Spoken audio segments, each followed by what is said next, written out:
तो चारों तरफ आजकल बस एक ही बात हो रही है कि भारत ने 100 टन सोना वापस मंगवाया है। लेकिन जो सच्चाई है ना, वो इससे कहीं बड़ी है, क्योंकि असल में भारत में 100 नहीं, पूरे 214 टन सोना आ चुका है। हाँ, आपने बिल्कुल सही सुना, 214 टन। और ये कोई अफवाह नहीं है, कोई हवा में उड़ती खबर नहीं है। ये वो सच है जिसने आज पूरी दुनिया को सोचने पर मजबूर कर दिया है। सोचिए, आज वही सोना जिसे कभी सिर्फ शो पीस समझा जाता था, आज वही दुनिया की सबसे बड़ी करेंसियों के सामने खड़ा है। और डॉलर और यूरो जैसी ताकतवर मुद्राएं भी इसके आगे साफ साफ झुकती दिख रही हैं। अब इसी बीच जब प्रधानमंत्री मोदी अफ्रीका के घाना पहुंचे, तो कुछ लोगों को लगा होगा ये कोई नॉर्मल दौरा है। लेकिन जो असल बात है ना दोस्तों, वो ये है कि ये दौरा एक गहरी रणनीति का हिस्सा था। क्योंकि घाना कोई मामूली देश नहीं है, ये दुनिया के सबसे बड़े सोना उत्पादकों में गिना जाता है। और हमारे भारत की नजर अब सिर्फ सोने की चमक पर नहीं, बल्कि उस सोने की ताकत पर है जो आने वाले समय में पूरी दुनिया की अर्थव्यवस्था को पूरी तरह से पलट सकती है। इसके अलावा दोस्तों, अब इसी समय एक और बड़ी खबर आती है कि भारत की जमीन पर ही एक विशाल सोने का भंडार मिल गया है। अब जरा सोचिए, भारत सोना मंगवा भी रहा है, भारत सोना खोज भी रहा है, और भारत सोने के रास्ते एक नई अर्थव्यवस्था खड़ी कर रहा है। अब सवाल ये है, ये 214 टन सोना आया कहां से, और आखिरकार इसका मकसद क्या है, और क्या ये आने वाले वक्त में भारत को दुनिया की सबसे मजबूत ताकत बना सकता है? इन्हीं सवालों को लेकर हम इस वीडियो में करेंगे गहराई से बात, बिल्कुल ही आसान लहजे में, ताकि आपको हर छोटी से छोटी बात भी आसानी से समझ आ सके। लेकिन उससे पहले दोस्तों, अगर आप वीडियो देख ही रहे हो तो बस 1 सेकंड निकालकर लाइक बटन दबा दो और चैनल को सब्सक्राइब कर लो। आपके लिए 1 सेकंड होगा, लेकिन हमारे लिए बहुत बड़ी मदद है। दरअसल दोस्तों, जब कुछ ही दिन पहले आरबीआई ने यह खुलासा किया कि भारत में सोना वापस लाया गया है, तो मनी कंट्रोल जैसे बड़े मीडिया प्लेटफॉर्म ने इस खबर को जोर शोर से छापा।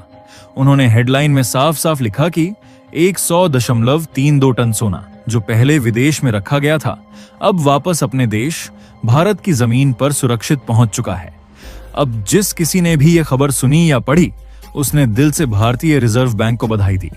हर तरफ बस एक ही भावना थी कि आखिरकार हमने अपनी दौलत, अपनी पहचान अब अपने घर वापस ला ली है। लेकिन जहां ये बात हम सब भारतवासियों के लिए खुशियों की लहर बनकर आई, वहीं कुछ देशों के लिए ये एक कड़वा सच बनकर उभरी। खासतौर पर उन देशों के लिए जो भारत की तरक्की से जलते हैं और हर बार ये देखने की कोशिश करते हैं कि बस किसी भी तरह भारत आगे न बढ़े। लेकिन दोस्तों, अब वक्त आ गया है कि हम उनकी जलन में थोड़ी और ज्यादा आग डालें। क्यों ना उन्हें सच का आईना दिखाया जाए, क्यों ना उन्हें याद दिलाया जाए कि भारत अब पीछे मुड़कर देखने वाला नहीं है।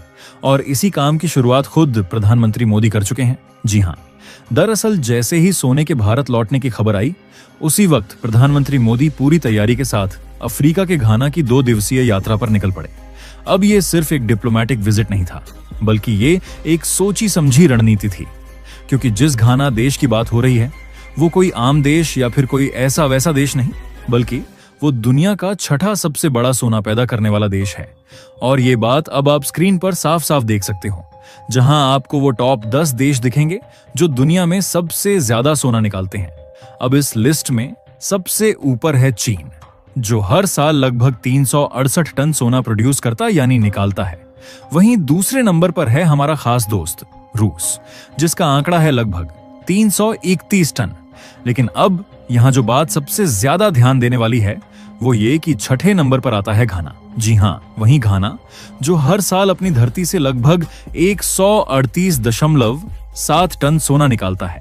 अब सोचिए, भारत एक तरफ अपना पुराना सोना वापस ला रहा है और दूसरी तरफ सोना पैदा करने वाले देशों से रिश्ते भी मजबूत कर रहा है। अब दोस्तों, थोड़ा गहराई से समझिए कि यह सिर्फ सोना नहीं, यह है एक ऐसी चाल जो भारत को आर्थिक ताकतों की शीर्ष पंक्ति में खड़ा करने वाली है। अब बात सिर्फ सोना आने की नहीं है, बात यह है कि आखिरकार ये सोना क्यों आया और इसका हमारे देश से क्या रिश्ता है। लेकिन उस पर आने से पहले चलो पहले ये समझते हैं कि ये 214 टन सोना आखिर आया कहां से। असल में आरबीआई के पास इस वक्त 879 टन सोना है, लेकिन ये सारा सोना भारत में नहीं रखा गया था। इसमें से कुछ हिस्सा तो यहीं अपने देश में था, पर काफी सारा सोना बैंक ऑफ इंग्लैंड और यूरोप के दूसरे बैंकों में जमा करके रखा गया था। अब जो सोना वापस भारत आया है, उसके बाद आज की तारीख में भारत में 613 टन सोना रखा हुआ है और विदेशों में अभी 224 टन बचा है। अब जरा जोड़ के देखो, 613 plus 224 is equal to 879 ton. लेकिन फिर भी 42 टन कम क्यों है? तो इसके लिए दोस्तों आपको बता दें कि आरबीआई ने उस 42 टन को किसी तीसरे तरीके से संभाल कर रखा है, जैसे कोई चीज किसी को न बताकर चुपचाप छुपाकर रख दी जाती है। और यहीं से असली खेल शुरू होता है।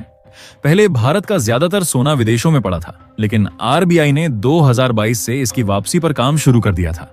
सबसे पहले अपने यहाँ लॉकर, सिक्योरिटी और पूरी व्यवस्था बनाई कि जब सोना वापस आए तो एक चम्मच भी इधर उधर न हो। 2022-23 में शुरुआत हुई, 10 से 12 टन सोना ही वापस आया। फिर धीरे धीरे आरबीआई ने रफ्तार बढ़ाई और 2024 में बड़ा कदम उठा।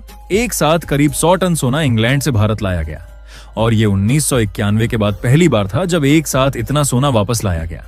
और फिर अक्टूबर 2024 धनतेरस के आसपास फिर से 102 टन सोना वापस लाया गया। सोचिए, धनतेरस, जब देश में लोग एक एक सोने की अंगूठी खरीद कर खुश होते हैं, उस दिन सरकार ने पूरे देश के लिए 100 टन प्लस सोना घर वापस लाकर एक नई मिसाल रख दी।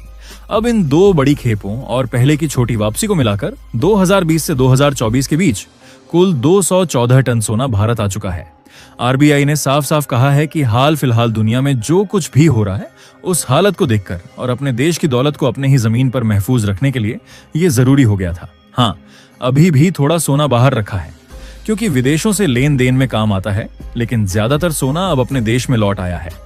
और जो 100.32 टन सोना हाल ही में आया, वो अप्रैल 2024 से मई 2025 के बीच की खेप का हिस्सा है।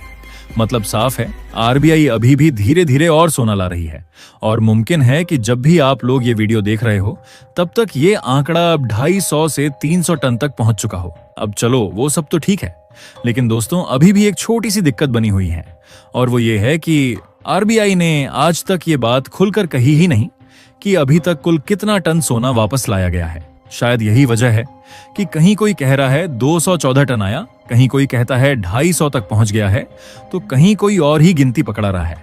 अब जब बात आधी अधूरी बताई जाएगी तो लोगों के बीच कंफ्यूजन तो रहेगा ही, लेकिन जो चीज साफ साफ दिख रही है और जो सबसे मेन बात है, वो ये कि भारत अब खुद को तैयार कर रहा है उन दिनों के लिए जब दुनिया की इकोनॉमी हिलती है, डॉलर गिरता है और बाजार बेकाबू हो जाते हैं। और उसी बीच पीएम मोदी सीधा जा पहुंचते हैं अफ्रीका के उस देश में जिसका नाम है घाना। और जैसा कि हमने आपको बताया कि ये वही घाना है जो दुनिया में 6ठे नंबर पर सबसे ज्यादा सोना निकालता है। अब सोचिए, इतना बड़ा फैसला अचानक नहीं होता, ये सब एक लंबी प्लानिंग का हिस्सा होता है, क्योंकि चीन पहले से ही अफ्रीका में जमकर पैसा लगा चुका है और भारत अब उसी जगह पर अपना झंडा फहराना चाहता है। और घाना से नजदीकी बढ़ाना एक तरह से चीन के सामने गोल्ड की लड़ाई का करारा जवाब है। और अब बात यही नहीं रुकती, भारत ये भी सोच रहा है कि अफ्रीका से सोने की सप्लाई को पक्का कैसे किया जाए। जैसे रूस से सस्ता तेल लाने के लिए हमने अपनी शिपिंग स्ट्रेटेजी बदली थी, वैसे ही अब गोल्ड सिक्योरिटी कॉरिडोर बनाने पर बात चल रही है। और दोस्तों, सबसे मजेदार बात यह है कि अब सोना सिर्फ बाहर से नहीं आ रहा, अपने ही देश की मिट्टी में से अब फिर से सोना निकलने की उम्मीदें जाग गई हैं। खबर आई है कि उड़ीसा की जमीन में कुछ जगहों पर बड़े बड़े गोल्ड रिजर्व मिले हैं। मतलब अब हम सिर्फ मंगवा नहीं रहे, हम खुद निकालने की तरफ भी बढ़ रहे हैं। सरकारी टीम वहां सर्वे कर रही है और कहा जा रहा है कि अगर प्रॉपर माइनिंग हो तो करीब 50 टन तक सोना निकल सकता है। अब सोचो, अगर एक बार फिर से हमारी मिट्टी से सोना चमकने लगा तो क्या दोबारा से हमें सोने की चिड़िया कहा जाएगा? बस दोस्तों, अब बात खजाने की नहीं, गौरव यानी गर्व की है। बाकी आप सबसे बस एक छोटी सी गुजारिश, कमेंट में दुआ करना कि उड़ीसा की धरती से वो सोने की रेखाएं फिर से निकलें जो कभी भारत की शान हुआ करती थीं। और दोस्तों, ये थी आज की बड़ी खबर जो काफी रिसर्च और मेहनत के बाद हमने आपके सामने रखी है। तो अगर आप हमारी मेहनत को सपोर्ट करना चाहो तो वीडियो को लाइक और चैनल को सब्सक्राइब करके अपने दोस्तों से शेयर कर दें ताकि उन्हें भी ये जानकारी मिल सके। जय श्री राम।